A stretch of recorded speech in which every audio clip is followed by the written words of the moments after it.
हरिओम. आदरणीय नेता माऊली नमस्कार आणि माझ्या सर्व सख्यांना नमस्कार. माऊलींनो, आज भजनानंदाचा 44वा वाढदिवस. तर त्यानिमित्त जय भजनानंद, भजनानंद बधाई हो. भजनानंदाला खूप खूप आयुष्य लाभो, दीर्घायुष्य हो आणि चिरायू हो. तर आपणा सर्वांना भजनानंदाचा नेता माऊलीला, चैताली माऊलीला आणि माझ्या सर्व मोठ्या ज्येष्ठ सर्वांना नमस्कार. आज आपण सुनंदा जोग माऊलींची मुलाखत घेणार आहोत. आज आपल्या भजनानंदाचा वाढदिवस पण आहे. तर वाढदिवसानिमित्त मी म्हणते काहीतरी एक छोटंसं.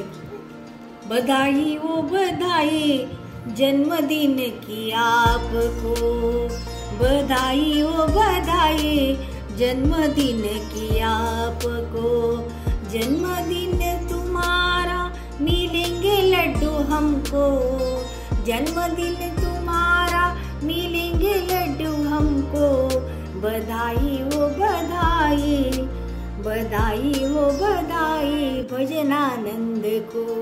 आज आपल्या भजनानंदाचा 44वा महिन्याचा मासिक वाढदिवस आहे आणि त्यानिमित्त ही मुलाखत मला वाटतं खूप आठवणीची आणि स्मरणातली राहील. तर नमस्कार सुनंदा माऊली. जय भजनानंद. जय भजनानंद. मी तुम्हाला तुमचं स्वागत करते. आपलं पुष्पगुच्छ असा तसा समजा शब्दरूपी. बारो फूल बरसाओ आज हमारी सखी पधारी है, सुनंदा सखी पधारी है. बारो फूल बरसाओ ओ लाली पुष्प की माला बनाई प्यारे हाथों से,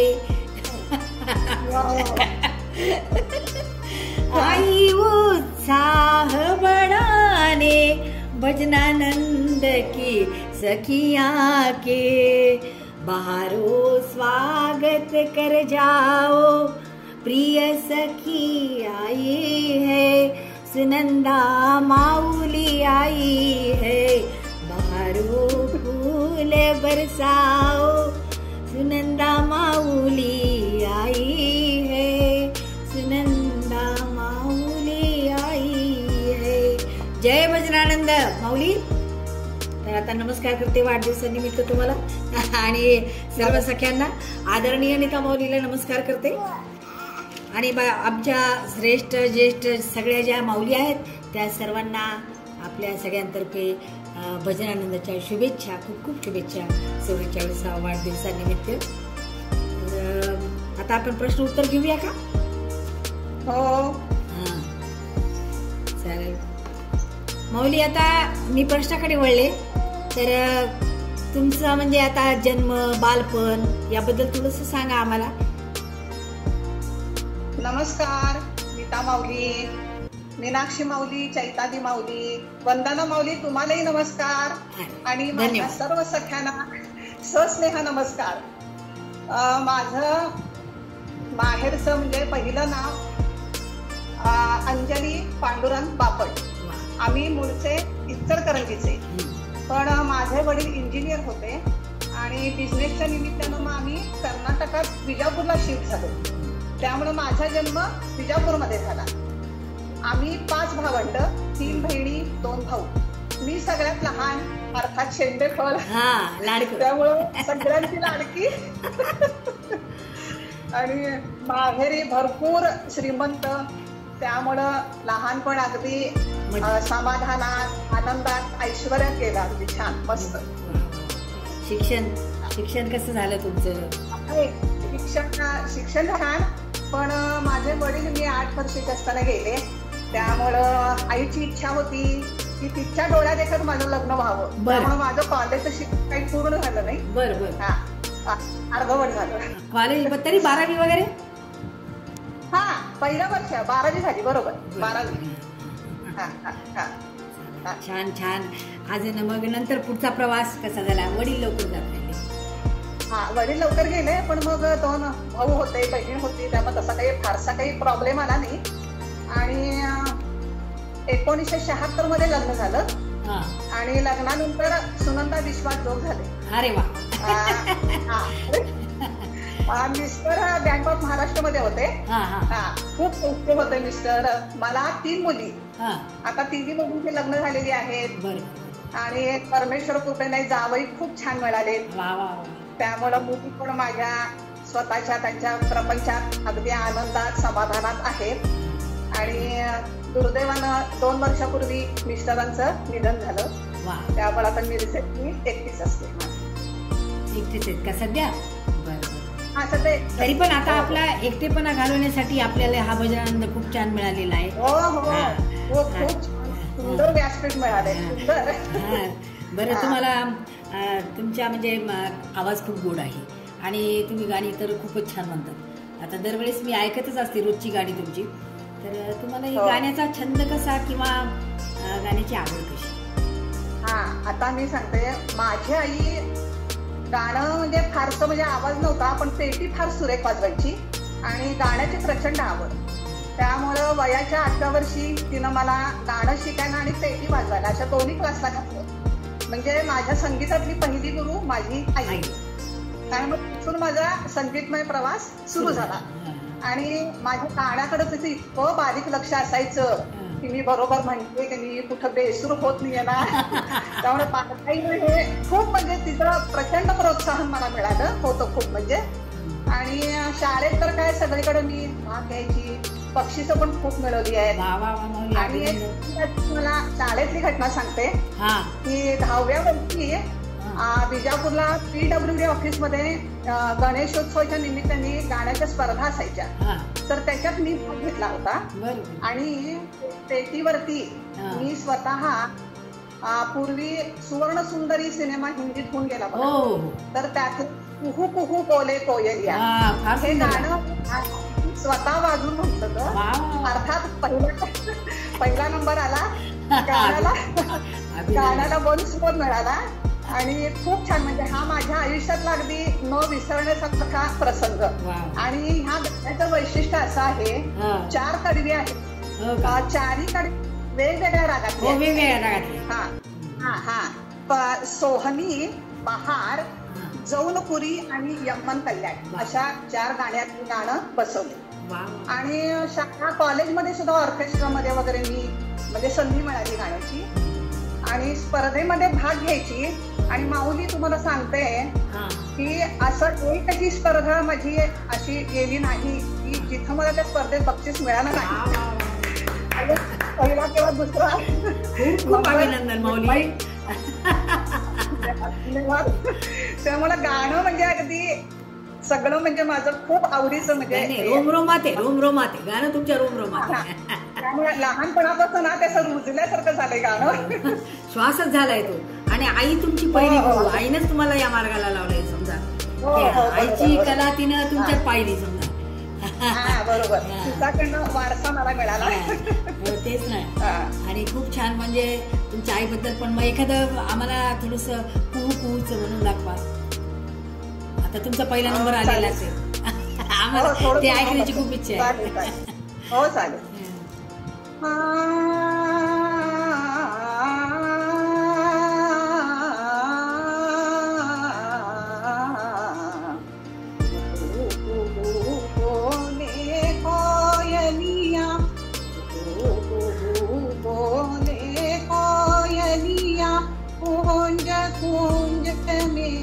भवरे डोले गुनगुन बोले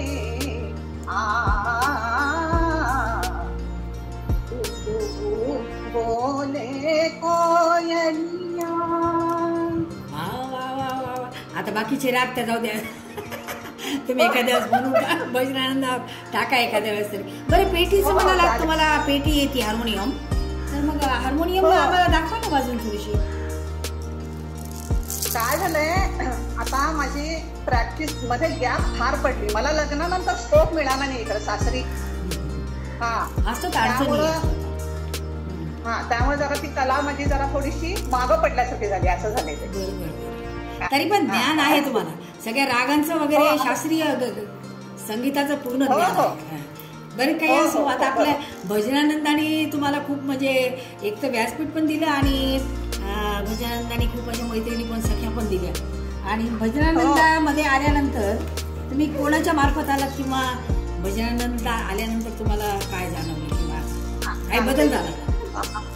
निर्जतली माझी मैत्रीण सगळ्यांना माहितच आहे, सौ शीतल येडोळकर, ती माझी मैत्रीण. त्यांनी मला भजनानंदाची आधी फोन करून माहिती सांगितली आणि मला म्हटलं तुम्हाला पण गाण्याची आवड आहे तर तुम्ही जॉईन होता का? मग म्हटलं चालेल बघूया. मग त्यांनी नीता मौलीनं माझा नंबर दिला. नीता मौली माझ्याशी बोलल्या. अशा तऱ्हेने माझा भजनानंदात प्रवेश झाला.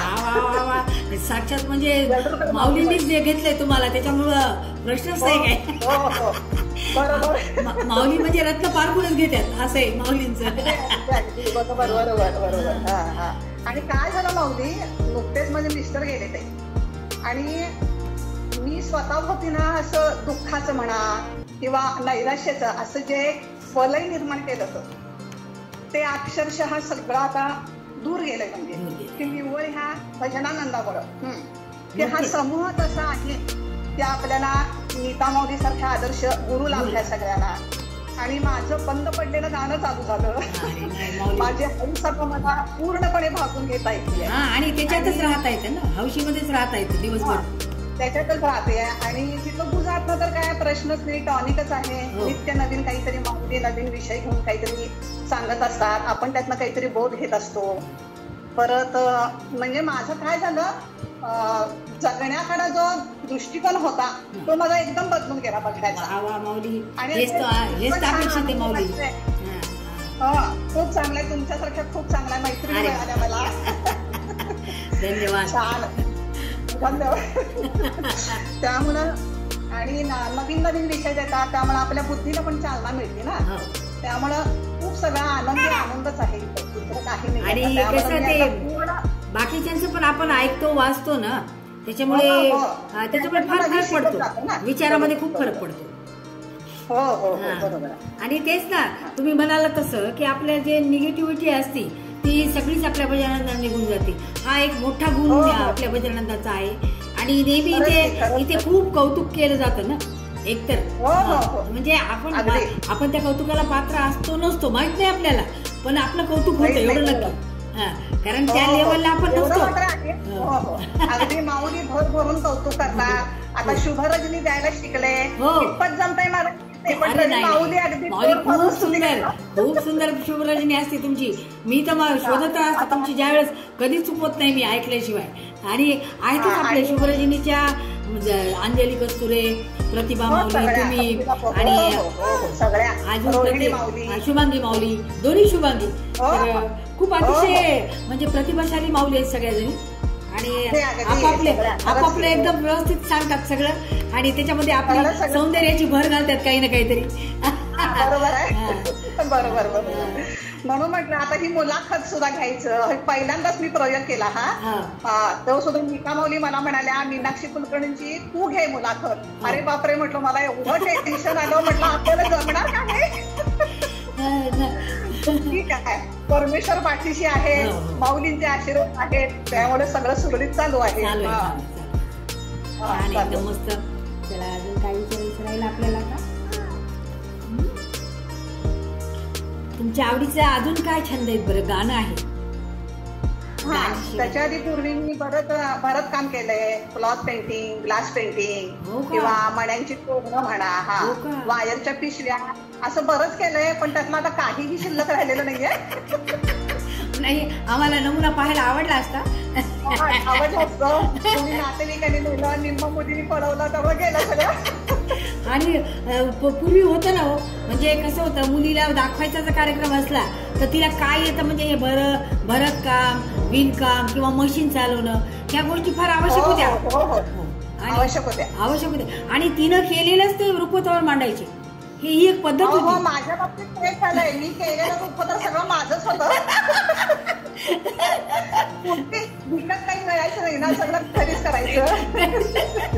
बरं का, आत्या मावश्या कोणी कोणी असायच्या, काही ना काहीतरी एक घेऊन यायच्या. म्हणजे बाकीचं प्रेझेंटचं काही नव्हतं, पण रुखवतावर एकतरी गोष्ट त्यांनी आणायची, असं असायचं पूर्वी. बरोबर बरोबर. तर अशा रीतीने आता भजनानंदाचा तर आज वाढदिवस आहे, तर त्याचा आपण जय जयकार करू. जय भजनानंद आणि जय चैताली माऊली, जय नीता माऊली. आणि सगळ्या माझ्या ज्या मला म्हणजे माहिती आहेत, नाही माहिती आहेत, अशा 5,000 कुटुंब आपले जोडलेले आहेत. तर त्या सगळ्यांना आजच्या दिवसाच्या खूप खूप शुभेच्छा, वाढदिवसाच्या आपल्या भजनानंदाच्या. आणि आज भजनानंदाच्या निमित्ताने, वाढदिवसाच्या निमित्ताने जोग माऊलीशी मला हे 4 शब्द बोलायला भेटले, त्याबद्दल मी नीता माऊलीची आणि सगळ्यांचीच आभारी आहे. तर धन्यवाद माऊली. असंच आपण आपल्या ग्रुपवर भेटत जाऊ आणि तुमची मी सेवा अशीच मनमुराद ऐकत जाईल. आता इथे तर शेवटचं एखादं काही तुम्ही स्वतःच एखादं गाणं म्हणून दाखवा. हा, आता स्वतःच म्हणजे काय नाट्यगीत मला खूप आवडतं, ते म्हणून दाखवते. हो, आशाताई खाडीलकरांनी म्हटलेलं आहे. बरं बरं बरं बरं.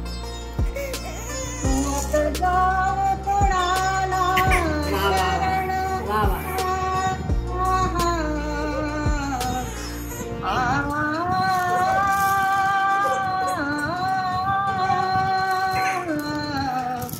वद जाऊ कोणाला शरण ग, वद जाऊ कोणाला शरण, करील जो हरण संकटाचे.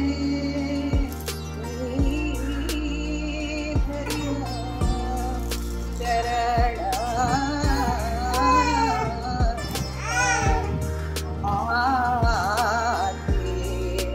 सपगे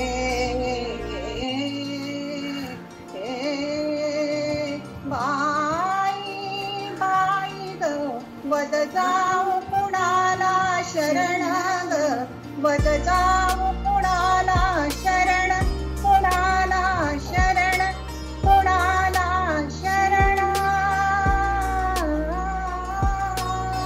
वा वा वा माऊली, किती सुंदर आवाजात, अगदी मन तृप्त झालं. तर आता आपला समारोप करते मी. तर धन्य है जिंदगी यह हमारी, धन्य है जिंदगी यह हमारी, भजनानंद का सहारा है हमको, भजनानंद का सहारा है हमको. कौन से खाई में गिरे थे, कौन से खाई में गिरे थे, सवारा ये जीवन हमारा भजनानंद ने, सवारा ये जीवन हमारा भजनानंद ने.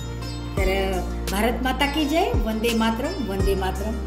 चला भेटू परत अजून एखादी छानशी मी एखाद्या माऊलीची मुलाखत घेऊन अजून भेटू. धन्यवाद माऊली, तुम्ही तुमचा अमूल्य वेळ दिला, तुमचा अमूल्य वेळ दिला आणि माझी लेकुरवाळी मुलाखत, लेकुरवाळी मुलाखत आनंदाने स्वीकार केली. काना बघायला मिळाला आम्हाला, दर्शन झालं. चला धन्यवाद माऊली, खूप खूप धन्यवाद. जय भजनानंद, जय भजनानंद. भारत माता की जय, भारत माता की जय. वंदे मातरम, वंदे मातरम. अशा रीतीने आपली मुलाखत पूर्ण झालेली आहे. धन्यवाद माऊलीनो. जय श्रीराम. आणि काही चुकलं मुकलं काय जे असेल ते मोठ्या मनानं क्षमा करा माऊलींनो, कारण कसं आहे एवढी काय मी त्यात एक्सपर्ट नाही आहे आणि असं आपल्याला प्रोफेशनल काही येत नाही. आपलं घरगुती गप्पा मारल्यात तर तुम्ही गोड मानून घेता आणि प्रेमानं माझं खूप कौतुक करता. तुमचं मन खूप मोठं आहे माऊलींनो. तर धन्यवाद आणि मला माझ्या चुकीबद्दल खरंच मला क्षमस्व. धन्यवाद माऊलींनो. जय भजनानंद. भारत माता की जय.